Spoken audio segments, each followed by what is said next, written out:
നമസ്കാരം. ഐപ്ലസ് ട്രെയിനിങ് സൊല്യൂഷൻ്റെ പുതിയൊരു ക്ലാസ്സിലേക്ക് എല്ലാവർക്കും സ്വാഗതം. അപ്പോൾ നമ്മളിപ്പോൾ ഈ സെക്ഷനിൽ ഡിസ്കസ് ചെയ്യുന്നത് ഈ കഴിഞ്ഞ സെറ്റ് എക്സാമിന് ചോദിച്ചിട്ട് ഇമ്പോർട്ടൻറ്റ് ക്വസ്റ്റ്യൻസ് ആണ്. നമുക്ക് ക്ലാസ്സിലേക്ക് കടക്കാം. First question, from the following function pick the function which is uniformly continuous on 0, 1. അപ്പോൾ കണ്ടിന്യൂറ്റി, ഡിഫറൻഷ്യബിലിറ്റി, യൂണിഫോം കണ്ടിന്യൂസ് അല്ലെങ്കിൽ യൂണിഫോം കൺവേർജൻസിനൊക്കെ ഭാഗത്തിൽ നിന്ന് എപ്പോഴും ക്വസ്റ്റ്യൻ ചോദിക്കുന്നതാണ്. അപ്പോൾ യൂണിഫോം കണ്ടിന്യൂസ് ഈ 0, 1-ൽ വിച്ച് ഓഫ് ദി ഫോളോയിങ്, നോട്ടല്ല ഏതാണ് യൂണിഫോം കണ്ടിന്യൂസ് എന്നുള്ള ഫംഗ്ഷൻ നമ്മൾ ഇതിനകത്തും തിരഞ്ഞെടുക്കണം. നമുക്ക് 4 ഓപ്ഷൻസിൽ ഫംഗ്ഷൻസ് തന്നിട്ടുണ്ട്. അപ്പോൾ ഏതാണ് uniformly continuous on this interval, ഏതില്ല 0, 1-ൽ ആവുന്നത് എന്ന് നമ്മൾ നോക്കുക. ഓക്കെ, അപ്പോൾ നമുക്ക് നോക്കാം. അപ്പം യൂണിഫോം കണ്ടിന്യൂസ് ആകാനായിട്ട് നമ്മളിപ്പോൾ ഇതുപോലുള്ള എക്സാംസിനൊക്കെ ചെയ്യുമ്പോൾ യൂണിഫോം കണ്ടിന്യൂറ്റി ആണോ ഇല്ലയോ എന്ന് ചെക്ക് ചെയ്യാനായിട്ട് എളുപ്പത്തിൽ എന്താണ് ചെയ്യാറുള്ളത്? ഫസ്റ്റ് ഓഫ് ഓൾ ഈ ഇൻ്റർവെല്ലിൽ കണ്ടിന്യൂസ് ആണോ നോക്കും, അല്ലേ? കണ്ടിന്യൂസ് ആണോ നോക്കും. എന്നിട്ട് അതിൻ്റെ എൻ പോയിൻറ്റ്സിൽ, അതായത് 0, 1-ൻ്റെ എൻ പോയിൻറ്റ്സ് എന്ന് പറയുമ്പോൾ 0+ലും 1- ഈ ലിമിറ്റ് എക്സിസ്റ്റ് ചെയ്യുന്നുണ്ടോ എന്നും കൂടെ നോക്കും. അപ്പോൾ അങ്ങനെയാണെങ്കിൽ യൂണിഫോം കണ്ടിന്യൂസ് ആകുമെന്ന് നമ്മൾ പറയും. ഓക്കെ, അല്ലാതെ ഡെഫിനിഷനൊക്കെ ഡെൽറ്റ എപ്സിലോൺ വെച്ചുള്ള ഡെഫിനിഷൻ്റെ ആവശ്യം നമുക്ക് ഇതുപോലെ ടെസ്റ്റിൻ്റെ ആവശ്യമില്ല. അപ്പോൾ ഏതാണ് പെട്ടെന്ന് യൂണിഫോം കണ്ടിന്യൂസ് ആണോ ഇല്ലയോ ചെക്ക് ചെയ്യാനായിട്ട് ഫസ്റ്റ് ഓഫ് ഓൾ ആ ഫംഗ്ഷൻ ഏതാണോ ഇൻ്റർവെൽ തന്നേക്കുന്നത് അതിൽ കണ്ടിന്യൂസ് ആണോ നോക്കണം. അതുപോലെ എൻ്റെ എൻ പോയിൻറ്റ്സിൽ ലിമിറ്റ് എക്സിസ്റ്റ് ചെയ്യുന്നുണ്ടോ എന്നും കൂടെ നോക്കണം. ഓക്കെ, ഇനി അങ്ങനെയെങ്കിൽ നമുക്ക് അങ്ങനെ ഓരോ ഓപ്ഷൻസും നോക്കാം, കണ്ടിന്യൂസ് ആകുമോ ഇല്ലയോ എന്നുള്ളത്. Okay, first one f(x) = 1/x. f(x) = 1/x എന്ന് പറയുന്ന ഫംഗ്ഷൻ 0, 1-ൽ കണ്ടിന്യൂസ് ആണ്, അല്ലേ?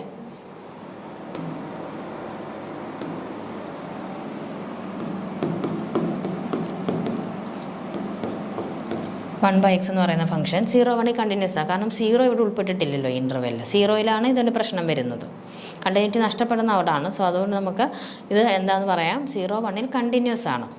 ഇനി നമുക്ക് എന്ത് നോക്കണം, ഇത് എൻ പോയിൻറ്റ്സിൽ ലിമിറ്റ് എക്സിസ്റ്റ് ചെയ്യുന്നുണ്ടോ നോക്കണം. അപ്പം അതായത് ലിമിറ്റ് എക്സ്റ്റെൻസ് 0+, 0- 0+ലും ഒക്കെ നമുക്ക് ലിമിറ്റ് നോക്കാൻ അറിയാമല്ലോ. അപ്പോൾ 0+, നമ്മൾ റൈറ്റിൽ നിന്ന് ഇങ്ങോട്ട് വരാനേ ഒക്കെയുള്ളൂ, കാരണം അത് മാത്രമേ ഇവിടെ എക്സിസ്റ്റ് ചെയ്യത്തുള്ളൂ, ഇവിടെ അങ്ങോട്ടില്ല. അപ്പോൾ റൈറ്റിൽ ലിമിറ്റ് എക്സ്റ്റെൻസ് 0+ f(x) നോക്കുമ്പോൾ പക്ഷേ നമുക്ക് എന്താ കിട്ടുന്നത്, ലിമിറ്റ് അവിടെ എക്സിസ്റ്റ് ചെയ്യുന്നില്ല. 1-ൻ്റെ കേസിലുണ്ട്, പക്ഷേ 0-യുടെ കേസിൽ ഇല്ല. അപ്പോൾ നമുക്ക് എന്ത് പറയാൻ സാധിക്കും, f(x) = 1/x എന്ന് പറയുന്നത് യൂണിഫോംലി കണ്ടിന്യൂസ് ആവില്ല ഈ റേഞ്ചിനുള്ളിൽ, ഈ 0, 1 എന്ന് പറയുന്ന ഇൻ്റർവെല്ലിനുള്ളിൽ യൂണിഫോംലി കണ്ടിന്യൂസ് ആവില്ല എന്ന് പറയാം. ഓക്കെ, അപ്പോൾ f(x) = 1/x is not uniformly continuous on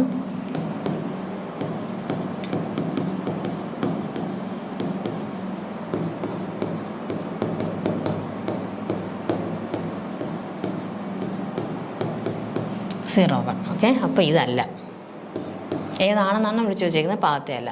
നമുക്ക് രണ്ടാമത്തെ ഓപ്ഷൻ നോക്കാം, f(x) = 1/x². അതേപോലെ തന്നെ f(x) = 1/x², അല്ലേ? ഈ 1/x² എന്ന് പറയുന്ന ഫംഗ്ഷനും കണ്ടിന്യൂസ് ഫംഗ്ഷനാണ്. 1/x² എന്ന് പറയുന്ന ഫംഗ്ഷനും കണ്ടിന്യൂസ് ഫംഗ്ഷനാണ് 0, 1-ൽ. അവിടെ ഇതാണ് 0 എക്സിസ്റ്റ് ചെയ്യുന്നില്ലല്ലോ 0, 1-ൽ. സോ അവിടെ ആ പോയിൻ്റ് ഇല്ലാത്തത് കാരണം ബാക്കി എല്ലായിടത്തും ഈ ഫംഗ്ഷൻ കണ്ടിന്യൂസ് ആവുന്നുണ്ട്. ഇനി നമുക്ക് വേണ്ടത് ഇതിൻ്റെ എൻ പോയിൻറ്റ്സിൽ ഇതുപോലെ 0, 1-ൽ ഇതാണ് ലിമിറ്റ് എക്സിസ്റ്റ് ചെയ്യുന്നുണ്ടോ. ഇവിടെ ഏതാണ് പ്രശ്നം, 1/x² ആയതുകൊണ്ട് തന്നെ 0+ എന്ന് പറയുന്നിടത്ത് എന്ത് ചെയ്യത്തില്ല, ലിമിറ്റ് എക്സിസ്റ്റ് ചെയ്യത്തില്ല. 1-ലുണ്ട്, പക്ഷേ 0+ലോട്ട് വരുമ്പോൾ അത് എക്സിസ്റ്റ് ചെയ്യാത്തത് കൊണ്ട് തന്നെ ഇത് യൂണിഫോംലി കണ്ടിന്യൂസ് ആവില്ല കേട്ടോ.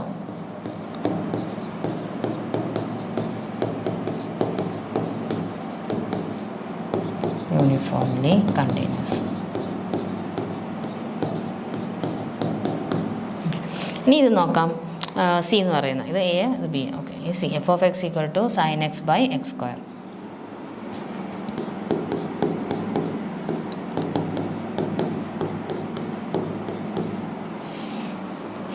ഓക്കെ, ഇനി sin x/x² എന്ന് പറയുന്നത് കണ്ടിന്യൂസ് ഫംഗ്ഷൻ ആണോ? അതെ, കണ്ടിന്യൂസ് ഫംഗ്ഷനാണ്. ഇതിൻ്റെ ലിമിറ്റ് നമ്മൾ നോക്കിയാൽ, ലിമിറ്റ് എക്സ്റ്റെൻസ് 0-ൽ ലിമിറ്റ് നോക്കിക്കഴിഞ്ഞാൽ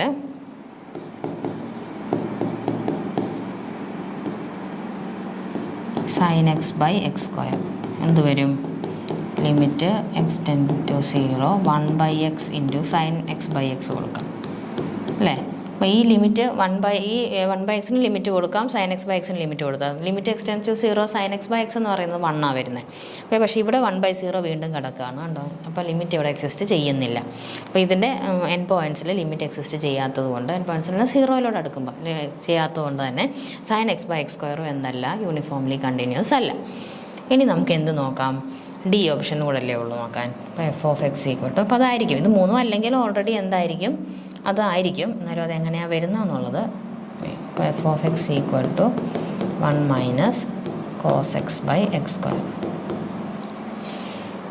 ആണല്ലോ.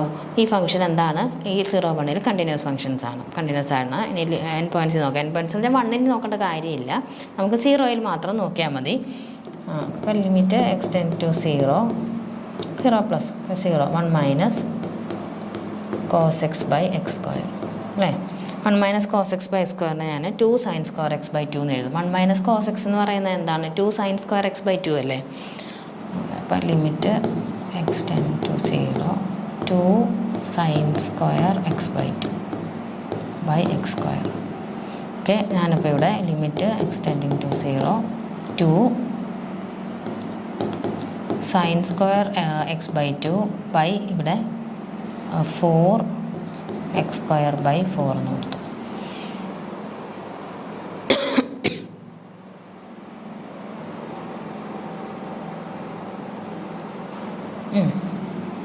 ഓക്കെ, ഇപ്പോൾ limit extending to 0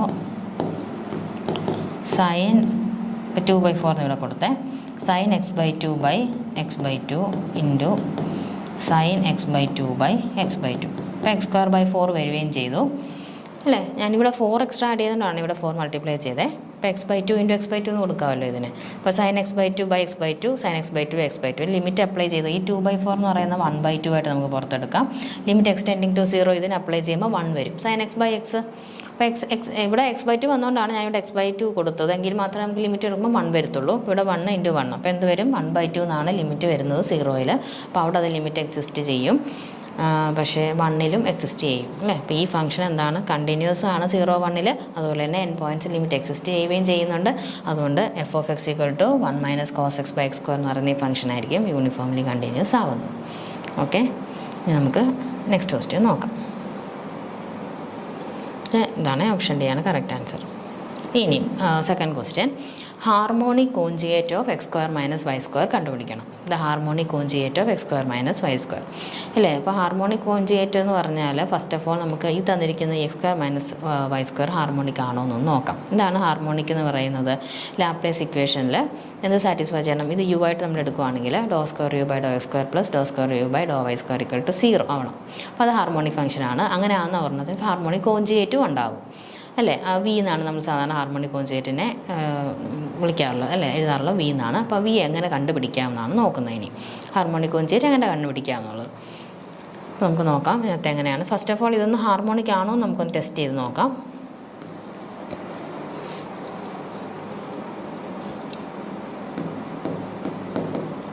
u = x² - y² എടുത്തു അല്ലേ. അപ്പോൾ (u / x) (u / x) എന്ത് വരുന്നു?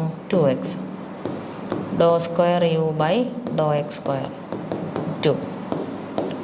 (u / y) -2y². (2u / y²) -2y² അല്ലല്ലോ, -2 അല്ലേ ഉള്ളൂ. ഇതില്ല കേട്ടോ, -2y -2 വരും. ഓക്കെ, അപ്പോൾ ഇനി (2u / x² plus (2u / y² എന്ന് പറയുന്നത് എന്ത് വരും? 2 - 2 നമുക്ക് 0 കിട്ടും. അപ്പോൾ എന്താ? Implies u is a harmonic function. Harmonic function എന്ന് പറയുമ്പോൾ അനലിറ്റിക് ഫംഗ്ഷൻസ്. ഓക്കെ, അനലിറ്റിക് ഫംഗ്ഷൻസും കൂടെ ആണല്ലോ ഹാർമോണിക് ഫംഗ്ഷൻസ്. അപ്പോൾ ഇത് ലാപ്ലേസ് ഇക്വേഷൻ സാറ്റിസ്ഫൈ ചെയ്യുന്നുണ്ട്. ഇനി നമുക്കിതിൻ്റെ ഹാർമോണിക് കോഞ്ചുഗേറ്റ് കണ്ടുപിടിക്കാം അല്ലേ. ഹാർമോണിക് കോഞ്ചുഗേറ്റ് കണ്ടുപിടിക്കാനായിട്ട് നമ്മൾ എടുക്കുന്നതാണ്. ഇത് മാറ്റുവാണ്. ഓക്കെ,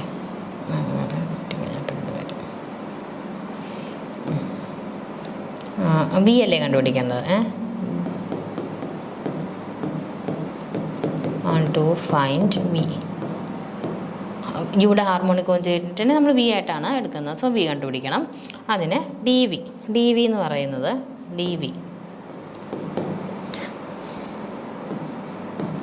നമ്മൾ ഈ പാർഷ്യലിൽ എഴുതുവേ do v by do x into d x plus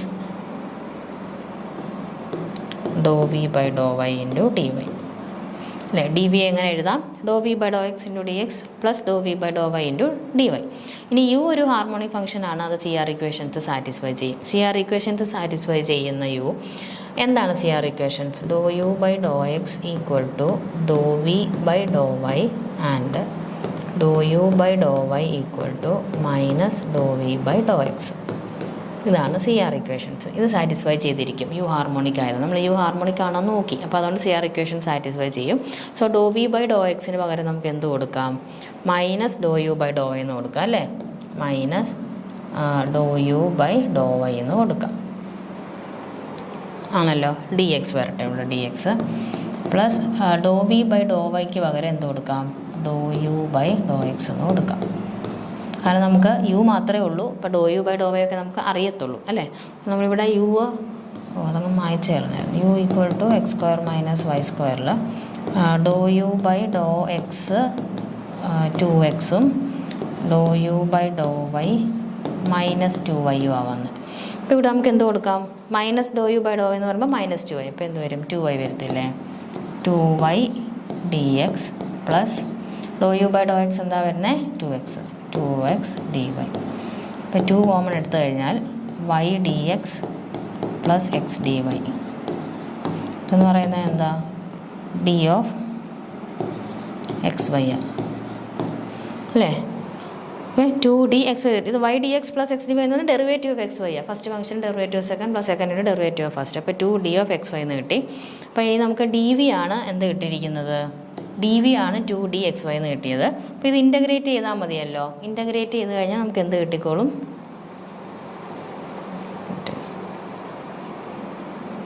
V കിട്ടിക്കോളും അല്ലേ. അപ്പോൾ വി ഈക്വൽ ടു ഇത് ഇൻ്റഗ്രേറ്റ് ചെയ്ത് കഴിഞ്ഞാൽ ഇൻ്റഗ്രേറ്റ് ചെയ്ത് കൊടുക്കാം. ഇൻ്റഗ്രൽ അപ്പോൾ 2 ഡി വി എന്ന് പറയുന്നത് വി വരും, ഡി ഓഫ് എക്സ് വൈ എന്ന് പറയുന്നത് 2xy വരും അല്ലേ. 2 അതുപോലെ തന്നെ നിൽക്കും. ഡി എക്സ് വൈ ഇൻ്റഗ്രേറ്റിൽ എന്തോ ഇൻ്റഗ്രേറ്റിൽ അങ്ങ് പോയിട്ട് എക്സ് വൈ വരും പ്ലസ് സി ഒരു കോൺസ്റ്റൻറ്റ് വരുമെന്നേ ഉള്ളൂ. അപ്പോൾ വി എന്ന് പറയുന്നത് എന്തായിട്ട് മാറി?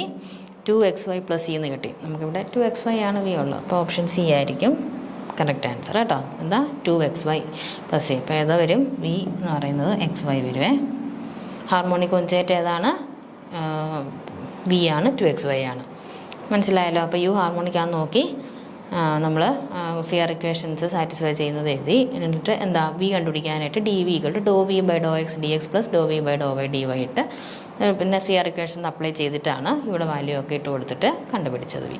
ഓക്കെ, മനസ്സിലായല്ലോ. ഇനി നെക്സ്റ്റ് ക്വസ്റ്റ്യൻ നോക്കാം.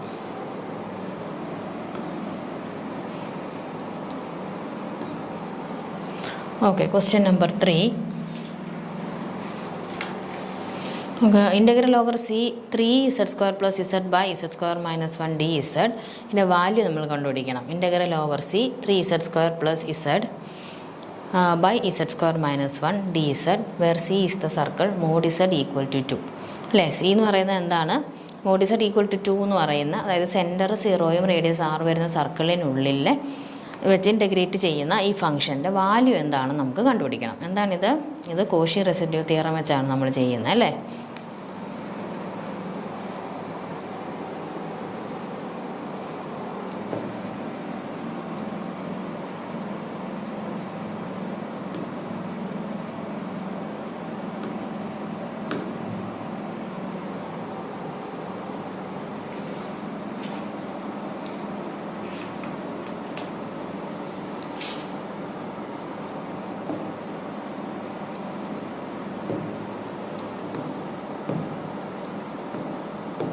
z² plus z by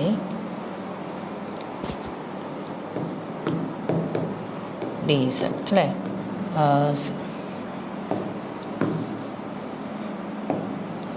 C എന്ന് പറയുന്നത് എന്താ? മോഡ് z ഈക്വൽ ടു 2 ആയിരിക്കും. മോഡ് z ഈക്വൽ ടു 2 അല്ലേ ആൻസർ വരുന്നത്. അപ്പോൾ ഇതാണ് നമ്മുടെ സി എന്ന് പറയുന്ന circle. Mod z equal to 2 എന്ന് പറയുന്നത് 0 സെൻറ്ററും റേഡിയസ് 6 വരുന്ന സർക്കിളാണ്. അപ്പോൾ അതിനുള്ളിൽ ഈ ഇൻ്റഗ്രൽ, ഇപ്പോൾ നമ്മുടെ f ഓഫ് z എന്ന് പറയുന്നത് ഈ ഫംഗ്ഷൻ അല്ലേ. f of z equal to 3z. ഇതിൻ്റെ ഇൻ്റഗ്രൽ വാല്യൂ എന്താണ് കണ്ടുപിടിക്കുന്നത് എന്നുള്ളതാണ്. അതായത് നമുക്ക് എളുപ്പത്തിൽ കണ്ടുപിടിക്കാനായിട്ടൊരു ഫോർമുലയാണുള്ളത്. എന്താ? കോഷി റെസിഡ്യൂ തിയറം അല്ലേ. Cauchy residue theorem.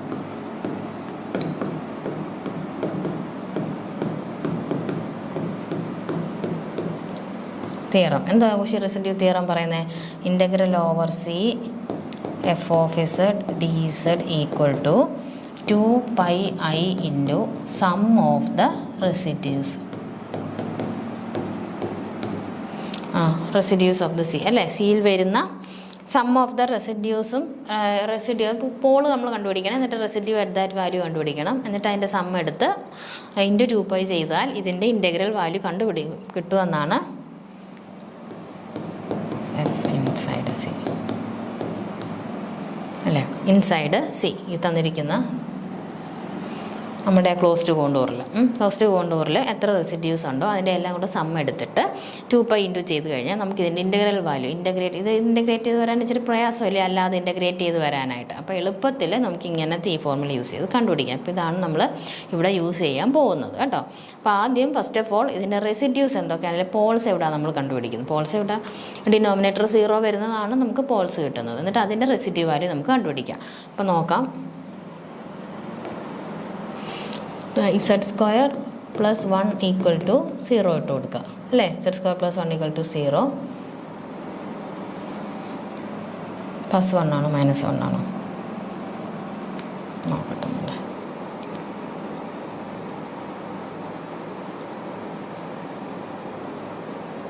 -1 അല്ലേ. ഓക്കെ, -1 നമുക്ക് ഇവിടെ പ്ലസ് ആണോ എഴുതിയേ? അല്ലല്ല,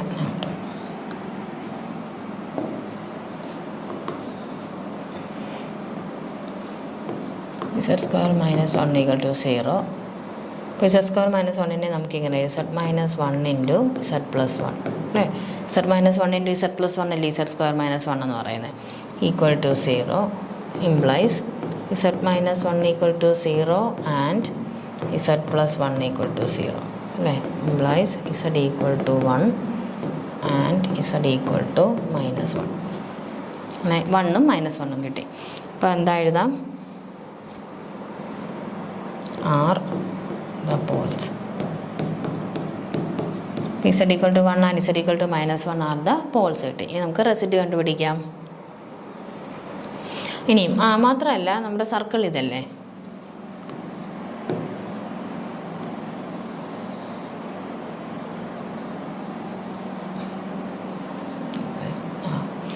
സീറോ സെൻറ്റർ 2 റേഡിയസ് വരുന്നത് അല്ലേ. 0 സെൻറ്റർ 2 റേഡിയസ് വരുന്നത് ഒരു 2 -2 അല്ലേ. ഇങ്ങനെ ആയിരിക്കും നമ്മുടെ ആ സി എന്ന് പറയുന്നത്. ഓക്കെ, അപ്പോൾ ഇതിനകത്താണോ പോൾസ് എന്ന് നോക്കണം. ഇതിനകത്താണ് പോൾസ് വരുന്നതെങ്കിൽ അതിൻ്റെ മാത്രം നമ്മൾ റെസിഡ്യൂ കണ്ടുപിടിച്ചാൽ മതി. പോൾസിനകത്ത് ചിലപ്പം വരാത്തതും കാണും കേട്ടോ. അപ്പോൾ അതിൻ്റെ റെസിഡ്യൂ കണ്ടുപിടിക്കേണ്ട ആവശ്യമില്ല. ഏതൊക്കെ പോൾസാണോ ഈ നമുക്ക് തന്നിരിക്കുന്ന ഈ കോണ്ടൂറിനകത്ത് വരുന്നത്, നമ്മൾ തന്നിരിക്കുന്ന ഏരിയക്കകത്ത് വരുന്നത്, അതിൻ്റെ മാത്രം റെസിഡ്യൂ കണ്ടുപിടിച്ചാൽ മതി. ഇവിടെ നോക്കിക്കേ 1ഉം -1ഉം അല്ലേ പോൾസായിട്ട് കിട്ടിയത്. 1ഉം -1 എന്ന് പറഞ്ഞ പോയിൻ്റ് ഇതിനകത്ത് വരുന്നതല്ലേ അല്ലേ. 1 ഇവിടെയും വരും, -1 ഇവിടെയും വരും അല്ലേ. അപ്പോൾ അത് ഈ ക്യാത്ത് വരുന്നതാണ്. Are the poles inside the അല്ലേ, inside the circle mod z equal to 2. അത് രണ്ടും ഇതിനകത്ത് വരുന്നു. അപ്പോൾ രണ്ടിൻ്റെ റെസിഡ്യൂ നമുക്ക് കണ്ടുപിടിക്കണം. First of all residue at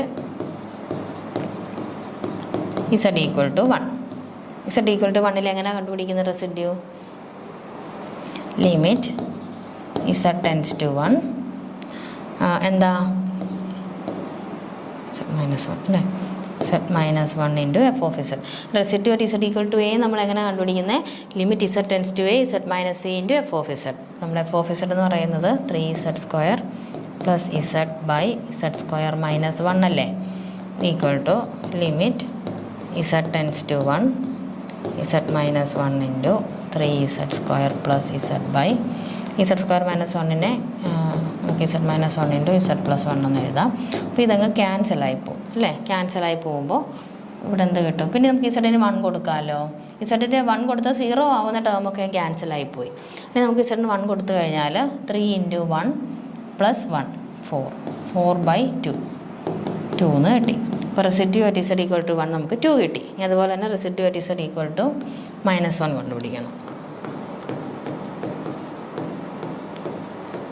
z equal to -1 കണ്ടുപിടിക്കാനായിട്ട് limit z tends to -1 z plus 1 z minus -1 z minus a to f of z എന്നല്ലേ, അപ്പോൾ ഇസഡ് മൈനസ് -1 ഇസഡ് പ്ലസ് 1 ആവും.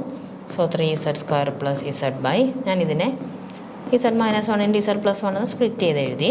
ഇത് രണ്ടും ക്യാൻസൽ ചെയ്ത് കളഞ്ഞിട്ട് ലിമിറ്റ് -1 കൊടുക്കും. 3 ഇൻറ്റു -1 സ്ക്വയർ 1 തന്നെ അല്ലേ, അപ്പോൾ 3 -1 2 ബൈ -1 -2, അപ്പോൾ എന്ത് കിട്ടും -1 എന്ന് കിട്ടി. ഓക്കെ, അപ്പോൾ ഇനി നമുക്ക് ഇൻ്റഗ്രൽ ഓവർ സി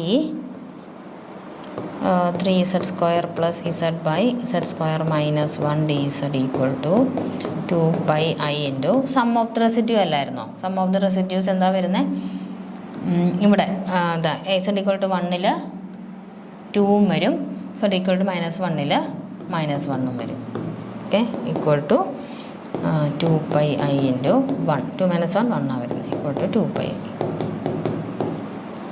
എന്ത് കിട്ടി വാല്യൂ, ഇൻ്റഗ്രലിൻ്റെ വാല്യൂ 2πi എന്നാണ് കിട്ടിയത്. മനസ്സിലായോ? ഓക്കെ, ഇനി നമുക്ക് നെക്സ്റ്റ് ക്വസ്റ്റ്യൻ നോക്കാം.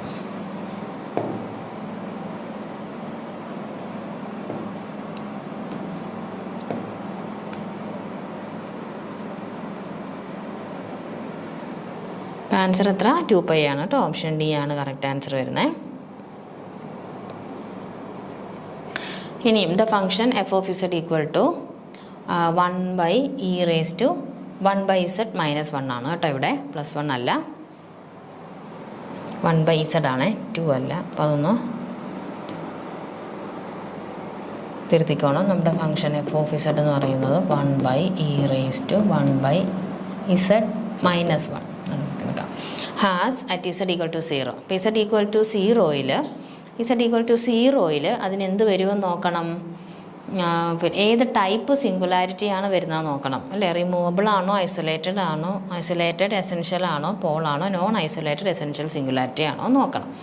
ഓക്കെ, അപ്പോൾ ഇതിനകത്ത് നമുക്ക് 0 ഇവിടെ 0 ഇസഡ് ഈക്വൽ ടു 0 ഇട്ട് കൊടുക്കുമ്പോൾ 1/0 ഇൻഫിനിറ്റി ആയി പോയിട്ട് എന്താ അല്ലേ, 1/0 അല്ലേ, 0 ഇൻഫിനിറ്റി ആയിപ്പോവും. എന്നിട്ട് 1 - 1 0 ഇവിടെയാണ് ഇസഡിൽ 0യിലാണ് അതിൻ്റെ എന്താണ് അനലിറ്റിസിറ്റി നഷ്ടപ്പെടുന്നത്. അപ്പോൾ ആ ടൈപ്പ് ഇസഡ് ഈക്വൽ ടു 0 എന്നത് ഏത് ടൈപ്പ് സിംഗുലാരിറ്റി ആണ് വരുന്നത് എന്നാണല്ലേ നമുക്ക് നോക്കണ്ടേ. അതിന് നമ്മൾ ചെയ്യേണ്ടത് ഇതാണ് കേട്ടോ, ഫംഗ്ഷൻ ഇതാണ്. റൈറ്റ് ഇസഡ് -1 എന്ന് കൊടുക്കണം, e raised to 1/z -1. Okay, അപ്പോൾ അതിന് നമ്മൾ നോക്കാനുണ്ടല്ലോ. ആദ്യം put e raised to 1/z -1 equal to 0. Okay, ഇവിടെ എന്നിട്ട് നമ്മളതിൻ്റെ ലിമിറ്റ് കണ്ടുപിടിക്കും. z ടെൻഡ്സ് ടു 0 ലിമിറ്റ് കണ്ടുപിടിക്കും. ആദ്യം നമ്മൾ ഈ ഡിനോമിനേറ്ററിലാണ് ഇസഡ് വരുന്നതെങ്കിൽ നമ്മൾ അതിനെ e raised to എന്താണ് ഡിനോമിനേറ്റർ കിടക്കുന്നത് അത് മൊത്തം നമ്മൾ 0 എന്ന് കൊടുക്കും. അപ്പോൾ e raised to 1/z equal to 1 എന്ന് വരും അല്ലേ. e raised to 1/z equal to 1. ഇനി 1നെ നമുക്ക് e raised to ൻ്റെ ടേംസിൽ എങ്ങനെ എഴുതാനായിട്ട് പറ്റും. e raised to 2π എന്ന് പറയുന്നത് എന്താ, e raised to 1/z 1 എന്ന് വെച്ചാൽ നമുക്ക് ഈ 1നെ എങ്ങനെ എഴുതാം. e raised to 1/z equal to e raised to 2nπi അല്ലേ. e raised to 2nπi എന്ന് പറയുന്നത് എന്താണ്, cos 2nπi plus i sin 2nπi അല്ലേ. e raised to 2nπi എന്ന് പറയുന്നത് എന്താ, cos 2nπi plus i sin 2nπi ആണ്. cos 2nπi എന്ന് പറയുന്നത് 1 വരും. sin 2nπiകളെല്ലാം എന്താ, പൈയുടെ എന്ത് വാല്യൂസും സൈനിൻ്റെ 0 ആയിപ്പോൾ. സോ ഈ 1നെ നമുക്ക് എങ്ങനെ എഴുതാം, e raised to 2nπi എന്ന് എഴുതാം. ഓക്കെ, ഇനി നമുക്ക് 1/z എന്ന് പറയുന്നത് ഇതിനോട് തുല്യമാകും, 2nπi തുല്യമാകും. ഓക്കെ, ഇനി z എന്ന് പറയുമ്പോൾ അപ്പോൾ എന്ത് വരും, z ഈക്വൽ ടു 1/2nπi വരും. ഓക്കെ, അപ്പോൾ n ടെൻഡ്സ് ടു ഇൻഫിനിറ്റി ആകുമ്പോഴേക്കും ഈ z വാല്യൂസ് എല്ലാം 0 ആയിപ്പോവും അല്ലേ. അങ്ങനെ വരുമ്പോൾ n ടെൻഡ്സ് ടു ഇൻഫിനിറ്റിയിൽ z 0 ആയിപ്പോവും. അങ്ങനെ വരുന്ന ടൈപ്പ് ഓഫ് സിംഗുലാരിറ്റി എന്ന് പറയുന്നത് നോൺ ഐസൊലേറ്റഡ് എസെൻഷ്യൽ സിംഗുലാരിറ്റി ആയിരിക്കും. കാരണം അതിൻ്റെ ഏതൊരു നെയ്ബർഹുഡിൽ എടുത്താലും ഇതല്ലാതെ കണ്ടോ, n ടെൻഡ്സ് ടു ഇൻഫിനിറ്റി ആകുമ്പോൾ അങ്ങനെയല്ല, n ഏത് വാല്യൂ വരുമ്പോഴും ഏത് വാല്യൂ എന്നല്ല, n ടെൻഡ്സ് ടു ഇൻഫിനിറ്റി ആകുമ്പോൾ z 0 ആണ് വരുന്നതെങ്കിൽ, ഇതിപ്പോൾ ഒരു ഷോർട്ട് ട്രിക്കാണ് ഇത് കണ്ടുപിടിക്കാൻ, ഈ ടൈപ്പ് ഓഫ് സിംഗുലാരിറ്റി കണ്ടുപിടിക്കാൻ. അങ്ങനെ വരികയാണെങ്കിൽ ഇത് ഏത് ടൈപ്പിലോട്ട് പോകും, നോൺ ഐസൊലേറ്റഡ്. നമുക്ക് ഐസൊലേറ്റ് ചെയ്യാൻ പറ്റില്ല, അല്ലെങ്കിൽ അത് മാത്രമായിട്ട് എടുത്ത് മാറ്റിക്കഴിഞ്ഞാൽ ബാക്കിയുള്ള റീജിയനിൽ അനലിറ്റിക് ആവുന്ന ടൈപ്പ് ഫംഗ്ഷൻ അല്ല ഇത്. ഏതൊരു നെയ്ബർഹുഡ് എടുത്ത് ഇതിൻ്റെ നെയ്ബർഹുഡ് എടുത്ത് നോക്കിയാലും അതിനകത്ത് നമുക്ക് ഇൻഫൈനൈറ്റ് നമ്പർ ഓഫ് സിംഗുലാരിറ്റീസ് കാണാൻ സാധിക്കും. അപ്പോൾ എന്താ, അപ്പോൾ നോൺ ഐസൊലേറ്റഡ് എസെൻഷ്യൽ സിംഗുലാരിറ്റി ആണ് ഇതിൽ വരുന്നത്. ഓക്കെ, അപ്പോൾ കറക്റ്റ് ആൻസർ എന്ന് പറയുന്നത് ഡി ആണ്. അപ്പോൾ ഈ ഡിനോമിനേറ്ററിൽ 0 ഇക്വേറ്റ് ചെയ്തിട്ട് നിങ്ങൾ നോക്കിയാൽ മതി എന്താണ് Z ടെൻസ് ടു 0 ആവുന്നുണ്ടോ. n ടെൻസ് ടു ഇൻഫിനിറ്റി ആകുമ്പം ഇസഡിനെ എങ്ങോട്ടാണ് പോകുന്നത്, 0യിലേക്കാണ് പോകുന്നതെങ്കിൽ അത് നോൺ ഐസൊലേറ്റഡ് എസെൻഷ്യൽ സിംഗുലാരിറ്റി ആയിരിക്കും. ഓക്കെ, മനസ്സിലായാലേ. നമുക്ക് നെക്സ്റ്റ് ക്വസ്റ്റ്യൻ നോക്കാം.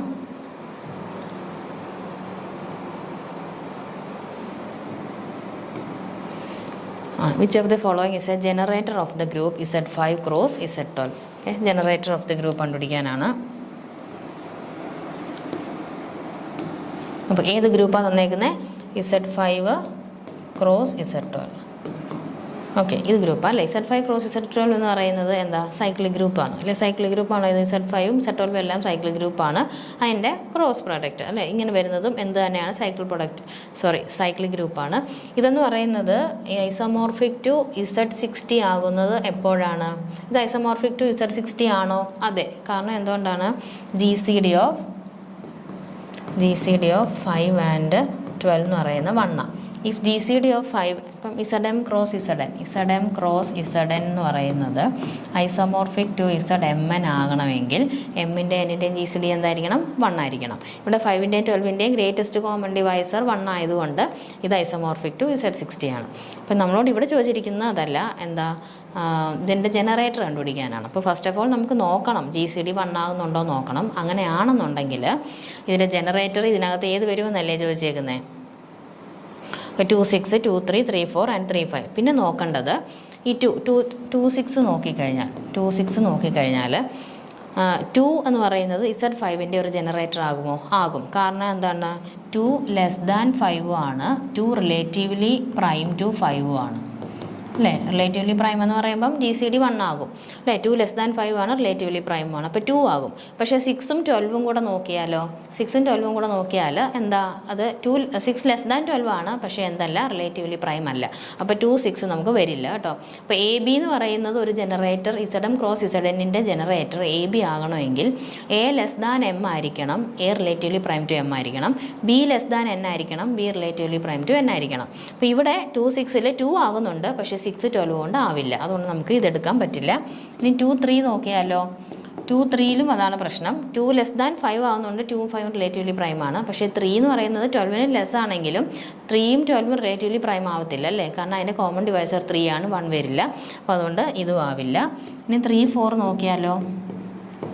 3 4 നോക്കിയാലും 3 ലെസ് ദാൻ 5 ആണ്, റിലേറ്റീവ്ലി പ്രൈം ടു 5 ആണ്. പക്ഷേ 4ഉം 12ഉം റിലേറ്റീവ്ലി പ്രൈം അല്ല. അതുകൊണ്ട് തന്നെ ഇതും നമുക്ക് എടുക്കാൻ പറ്റില്ല. ഇനി എടുക്കുന്നത് 3 5 ആണ്. 3,5 3 5 ആവുമോ? അതെ, 3 5 ആവും അല്ലേ. 3 ലെസ് ദാൻ 5 ആണ്. ഈ 5 അല്ല കേട്ടോ, ഈ 5 അല്ല, Z5ലെ 5 ആണ് ഞാൻ എടുത്തിരിക്കുന്നത്. 3 less than 5 and relatively prime to 5. Also 5 less than 12 and relatively prime to 12.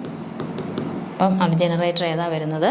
ഇത് ജനറേറ്റർ എന്ന് പറഞ്ഞാൽ എന്താണ്? 3 5 കൊണ്ട് നമുക്ക് ആ ഹോൾ ഗ്രൂപ്പിനെ ജനറേറ്റ് ചെയ്തെടുക്കാൻ സാധിക്കും. അതിനെയാണല്ലോ നമ്മൾ generator of A cyclic group എന്ന് വിളിക്കുന്നത്. അപ്പോൾ ഇതിൻ്റെ കറക്റ്റ് ഓപ്ഷന് 3 5 വരും. രണ്ടും ഇങ്ങനെ നോക്കിയാൽ മതി കേട്ടോ. അപ്പോൾ first of all GCD of M and N 1 ആണോ നോക്കണം. എന്നിട്ട് വേണം അത് കറക്റ്റാണ് ഏതാണ് ഓപ്ഷൻസ് വരുന്നത് നോക്കാൻ. അപ്പോൾ നമ്മുടെ കറക്റ്റ് ഓപ്ഷൻസ് 3 5 ആണ് വരുന്നത്. ഓക്കെ, ഇന്നത്തെ ക്ലാസ് നമ്മൾ വൈൻഡപ്പ് ചെയ്യാണ്. Thank you.